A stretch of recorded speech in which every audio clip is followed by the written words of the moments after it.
You softly snuck down to the kitchen, making sure to tiptoe down every step to ensure you weren't heard, trying not to agitate any sound out of the old floorboards.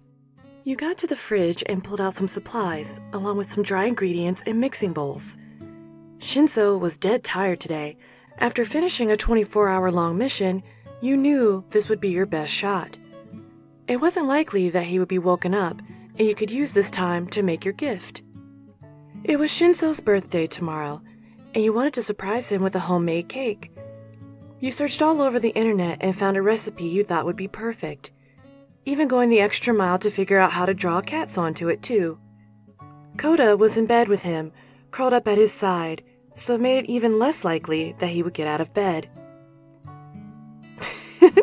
"I'll get you this time, Hitoshi." You smiled as you put the ingredients together in a mixing bowl. You were determined that this year you would finally be able to surprise him. You two had lived together since graduating UA, and even with both of you being busier than ever with your new careers, your relationship was as strong as ever. However, every year, you would try to surprise Shinzo with a gift or event for his birthday. But every single year, he always finds out that you're up to something the day prior and uses his quirk to get you to spill the beans. But you were confident about this time. Everything had played out perfectly. There was no way you could be found out. You mixed the ingredients together, opting to use a spoon versus a hand mixer to prevent any noise as much as possible. After that, you split the mixture into 2 pans and set them in the oven. You prepared the icing and cleaned the kitchen while waiting for it to cook, reveling in the expression Shinzo would have on his face once he saw your surprise. You couldn't wait. He almost never got surprises because of his quirk, so if you could successfully pull it off, you knew he would be happy about it. You pulled the cake out of the oven, letting it cool before placing the icing on it.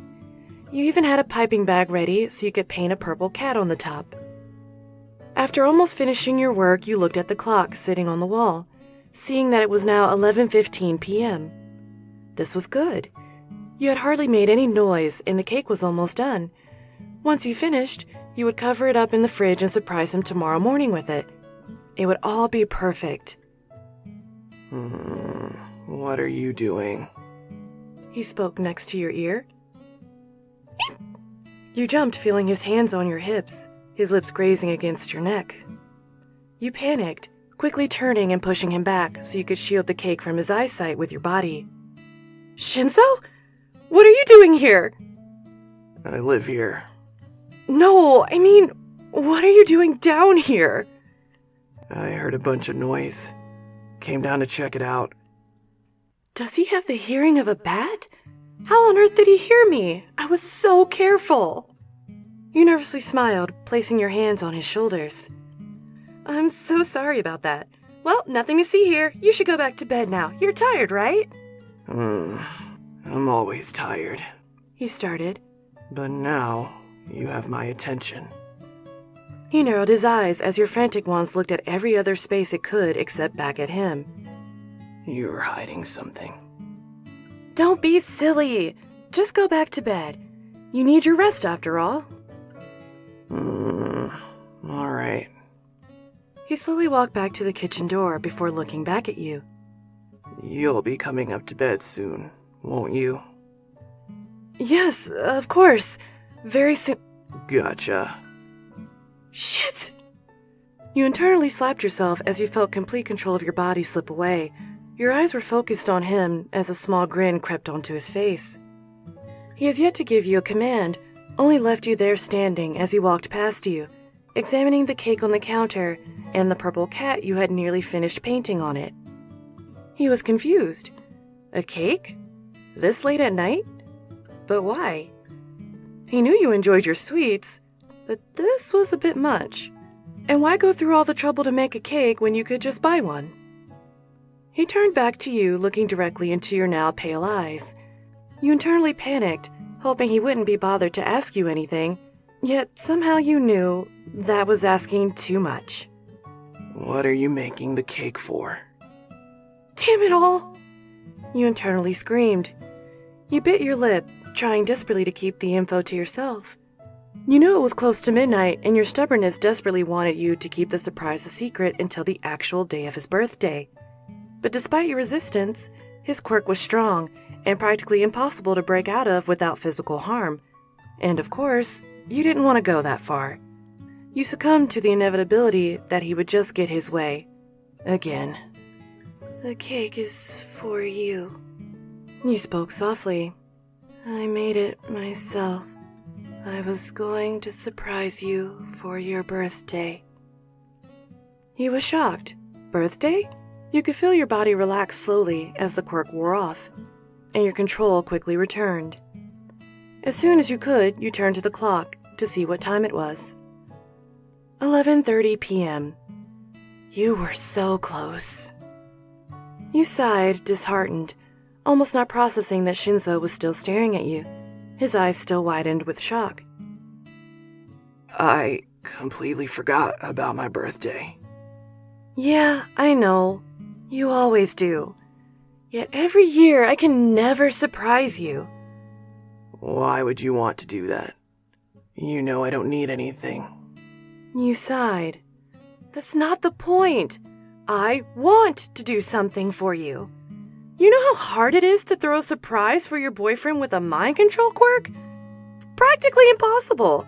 I've tried for years, but every time you find out what I'm doing and then force the info out.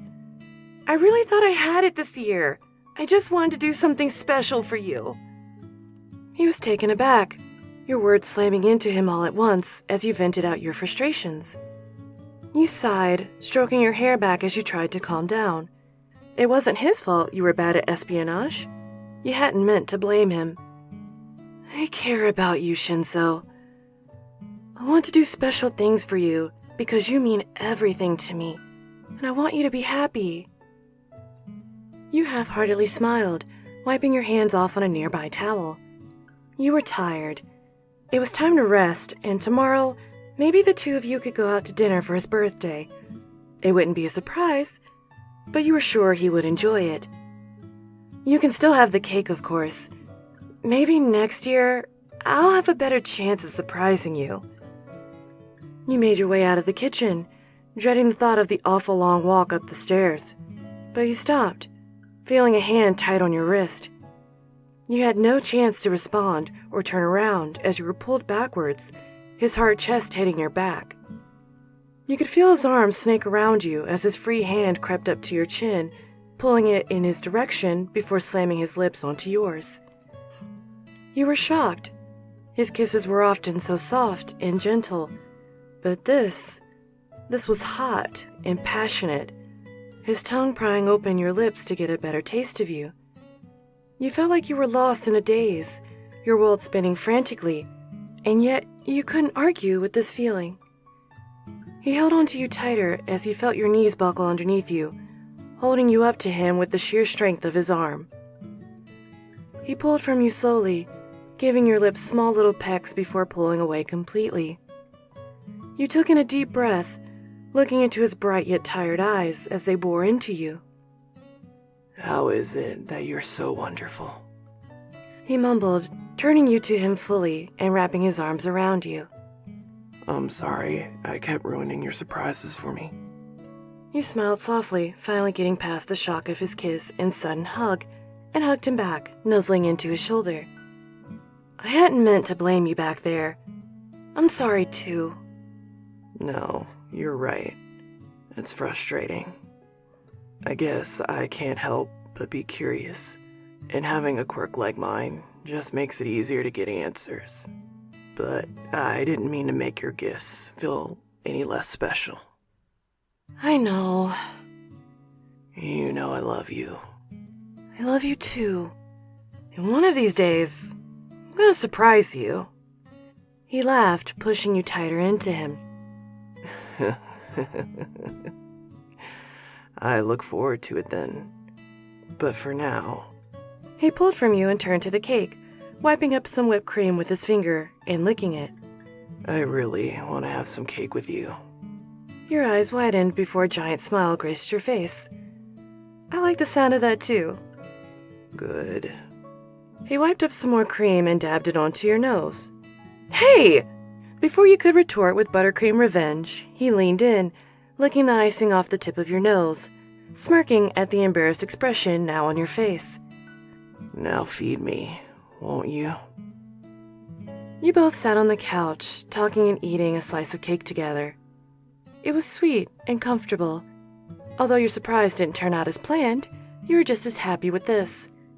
He seemed so happy, even just sitting here talking with you, and you supposed this was enough. You heard a sound ring off from the kitchen, forgetting that you left your cell phone in there. But once you heard it, you remembered what you set it for, and instantly glommed over Shinzo, tackling him to the couch. Hey, what the? Happy birthday, Shinzo! The surprise from suddenly being tackled washed away quickly, with the immense happiness he got over seeing your bright smile. Best birthday surprise gift ever.